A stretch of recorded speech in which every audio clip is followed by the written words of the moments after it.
शिखर, शिखर मुझे घर जाना है। प्लीज शिखर, मुझे अपनी माँ के पास जाना है। प्लीज मुझे जाने दो शिखर। हेलो दोस्तों, वादा हिंदी कहानियाँ में आपका स्वागत है। मिडिल क्लास मेघा की कहानी में अब तक हमने देखा कि मेघा शेखर के बारे में जानने की बहुत कोशिश करती है। वो आस पड़ोस के लोगों से भी शेखर के बारे में पूछती है। तो चलिए इस कहानी में हम आगे चलते हैं। मगर मेघा को किसी से भी शेखर के बारे में उसे कुछ भी पता नहीं चलता, क्योंकि शेखर किसी से भी कोई ज्यादा बातें नहीं करता। वहाँ कोई भी शेखर के बारे में कुछ ज्यादा नहीं जानता। मेघा दिन पर दिन मायूस होती चली जाती है। पर शेखर अपने काम में इतना बिजी रहता है कि उसे मेघा की उदासी भी नहीं दिखती। मेघा की शेखर के प्रति जो उम्मीदें थीं, उन सभी पर शेखर के इस रवैये से पानी फिर जाता है। देखते देखते उन दोनों की शादी को 1 महीने गुजर जाते हैं, पर मेघा से अब और बर्दाश्त नहीं होता और तभी वो डिसाइड करती है कि अब वो इस शादी को और लंबा नहीं चला सकती। वो शेखर के इस रवैये के साथ और नहीं रह सकती। तभी एक दिन मेघा शेखर से इस बारे में बात करने के बारे में सोचती है। शेखर जैसे ही ऑफिस से घर वापस लौटता है, वो उससे कुछ कहे उससे पहले ही शेखर मेघा से कहता है, आपके बाबा का फोन आया था।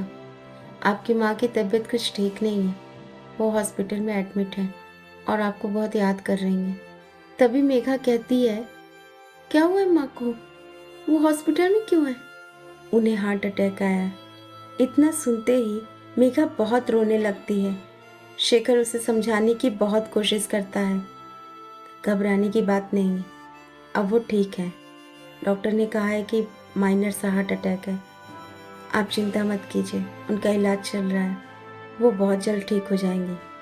तभी मेघा कहती है, शिखर, शिखर मुझे घर जाना है। मुझे अपनी माँ के पास जाना है। प्लीज शिखर, मुझे उनके पास जाने दो। शेखर मेघा से बार बार कहता है, हाँ हाँ ठीक है, तुम चली जाओ। मैंने तुम्हारी टिकट बनवा दी है, 2 दिन बाद तुम्हारी फ्लाइट है। तुम जाने की तैयारी करो। Thank you Shikhar, thank you, पर तुम नहीं आओगे? मेघा के पूछने पर शेखर कहता है, नहीं सॉरी, मैं आना तो चाहता हूँ पर मैं आ नहीं सकता। यहाँ बहुत सारा काम पड़ा है और अगले हफ्ते ही एक इम्पॉर्टेंट मीटिंग है, तो मेरा होना यहाँ ज़रूरी है। सॉरी, पर आप जाइए।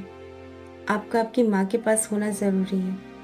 मेघा उस वक्त सब कुछ भूलकर फौरन अपने जाने की तैयारी में जुट जाती है। उस वक्त उसे अपनी तकलीफ से ज़्यादा अपनी माँ की चिंता होती है। वो अपने बाबा से फ़ोन पर बात करती है और अपनी माँ की तबीयत के बारे में जानने की कोशिश करती है। मेघा को हर पल अपनी माँ की चिंता सताती रहती है। उसके लिए एक एक पल गुजारना बहुत मुश्किल होता है। वो यही सोचती है कि कई दिनों से अपनी लाइफ में चल रही परेशानियों की वजह से मैंने ठीक से अपनी माँ से बात तक नहीं की। अपनी माँ की चिंता में उसे ना तो भूख लगती है और ना ही प्यास। उसका रो रो कर बुरा हाल रहता है। शेखर उसे बहुत समझाता है, उसका पूरा ख्याल रखता है। देखते देखते 2 दिन गुजर जाते हैं और मेघा के इंडिया जाने का वक्त हो जाता है। शेखर मेघा को फ्लाइट तक छोड़ने जाता है। जब मेघा के फ्लाइट का वक्त हो जाता है तो शेखर मेघा से कहता है, अपना ख्याल रखना और जल्दी आना, पहुंचते ही फ़ोन करना। मेघा शेखर को कोई जवाब नहीं देती और अपनी फ्लाइट की तरफ बढ़ जाती है। मेघा के फ्लाइट के जाने तक शेखर वहीं रुका रहता है। मेघा बार बार मुड़कर शेखर की तरफ देखती है कि शेखर अब तक वापस नहीं गया। वो अब भी उसकी फ्लाइट की तरफ ही देख रहा है। मेघा सोचती है कि क्या मेरे वापस जाने से शेखर को फर्क पड़ रहा है? क्या मेरी कमी शेखर को महसूस होगी? तभी उसे अपनी माँ का ख्याल आता है और उसका शेखर की तरफ से ध्यान हटकर अपनी माँ की तरफ ध्यान चला जाता है और शेखर भी मेघा की फ्लाइट चले जाने के बाद घर वापस चला जाता है। मेघा कुछ घंटों में ही अपनी माँ के पास पहुँच जाती है। इतने वक्त बाद मेघा अपनी माँ को देख बहुत रोती है। उसकी माँ भी उसे देख रोने लगती है। मेघा अपनों से मिलकर बहुत खुश रहती है मगर अपनी माँ की हालत देख उसे बहुत तकलीफ होती है। वहाँ पहुँचकर मेघा शेखर को फ़ोन करना भूल जाती है, पर इधर शेखर मेघा के फ़ोन का इंतज़ार कर रहा होता है। काफ़ी देर इंतज़ार करने के बाद जब मेघा का फ़ोन नहीं आता, तो शेखर खुद ही उसे फ़ोन करता है। शेखर का फ़ोन देख मेघा सोचती है, हाय राम, मैं तो फ़ोन ही करना भूल गई। वो फ़ौरन फ़ोन उठाती है और शेखर से कहती है, सॉरी शेखर, वो मैं तुम्हें फ़ोन करना ही भूल गई थी। इट्स ओके, तुम ठीक से पहुंच गए? कोई तकलीफ तो नहीं हुई? नहीं, मैं ठीक से पहुंच गई। और माँ की तबीयत कैसी है? वो ठीक है ना? हाँ, अब वो ठीक है।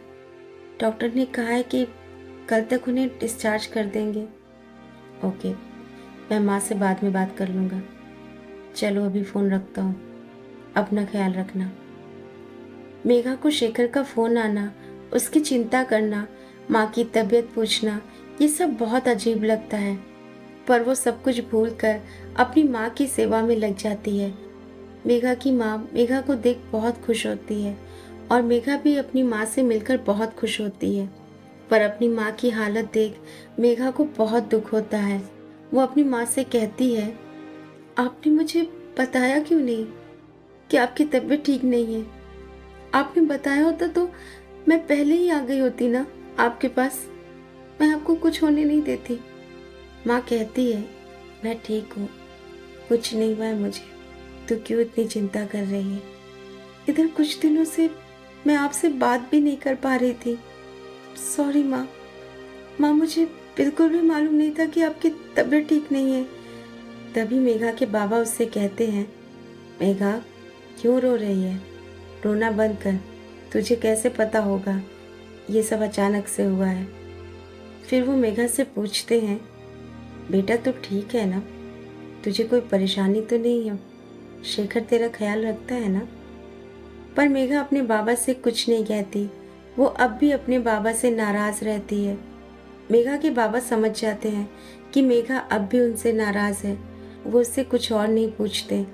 अगले दिन मेघा की माँ को हॉस्पिटल से डिस्चार्ज मिल जाता है। मेघा अपनी माँ का बहुत ख्याल रखती है। जब माँ मेघा से शेखर के बारे में पूछती है, शेखर क्यों नहीं आया? बेटा, तू दुबई से अकेले आई है? मेघा कहती है, हाँ माँ, मैं अकेली आई हूँ। शेखर को कोई इम्पोर्टेंट काम था, इसलिए वो नहीं आ पाए। उन्होंने कहा है कि वो आपसे बाद में बात करेंगे। अच्छा। फिर माँ मेघा से पूछती है, तू खुश तो है ना? शेखर कैसा है? वो तेरा ख्याल तो रखता है ना? तू जो मुझसे शेखर के बारे में कह रही थी, अब सब ठीक तो है ना? अब वो तुझसे बातें तो करता है ना? मेघा उस वक्त अपनी माँ से कुछ भी नहीं कहती। वो उन्हें परेशान करना नहीं चाहती। वो कहती है, हाँ माँ, अब सब ठीक है। शेखर मेरा बहुत ख्याल रखता है। अच्छा है वो, आप चिंता मत कीजिए। मैं वहाँ ठीक हूँ, मुझे कोई परेशानी नहीं है। आप बस अपना ख्याल रखिए। आप जल्दी से ठीक हो जाइए। मुझे आपसे बहुत सी बातें करनी है। माँ कहती है, हाँ, तू आ गई ना, अब मैं बहुत जल्द ठीक हो जाऊंगी। इस तरह मेघा अपनी माँ का ख्याल रखते हुए ये बिल्कुल भूल जाती है कि उसकी ज़िंदगी में क्या चल रहा है। वो बस अपनी माँ की देखभाल में लगी रहती है। जब कभी शेखर का फ़ोन आता तो मेघा को वो सारी बातें याद आने लगती हैं, मगर फिर वो सब कुछ भूलकर अपनी माँ की देखभाल में लग जाती है। धीरे धीरे उसकी माँ की तबीयत ठीक होने लगती है और मेघा को भी आए कई दिन हो चुके होते हैं। उधर शेखर भी अपने काम में बहुत बिजी रहता है, मगर इन सब के बीच मेघा एक चीज़ नोटिस करती है कि वो यहाँ पर सुबह जल्दी उठ जाती है, जबकि दुबई में उसे हर रोज़ सुबह उठने में लेट हो जाता था। वो बहुत कोशिशों के बाद भी जल्दी उठ नहीं पाती थी। ये चीज़ें उसे बहुत कचोट रही थी कि क्यों वो वहाँ सुबह जल्दी नहीं उठ पाती। आखिर उसे वहाँ क्या हो जाता है? क्यों वो हर रोज़ लेट उठती है? ये बात उसके जहन में हर वक्त चल रही होती है, मगर वो किसी से कुछ नहीं कहती। वो अपनी माँ को परेशान करना नहीं चाहती। पर उसके लिए ये भुलाना आसान नहीं होता। उसके अंदर कई सवाल चल रहे होते हैं। आखिर क्यों मेघा दुबई में हर रोज लेट उठती है? क्या उसके अंदर चल रहे सवालों का उसे कोई जवाब मिलेगा? दोस्तों, इसके आगे की कहानी हम इसके अगले भाग में जानेंगे। इस कहानी में आगे बने रहने के लिए हमारे चैनल को सब्सक्राइब करें और अगर ये कहानी आपको पसंद आए तो लाइक और शेयर करें। धन्यवाद।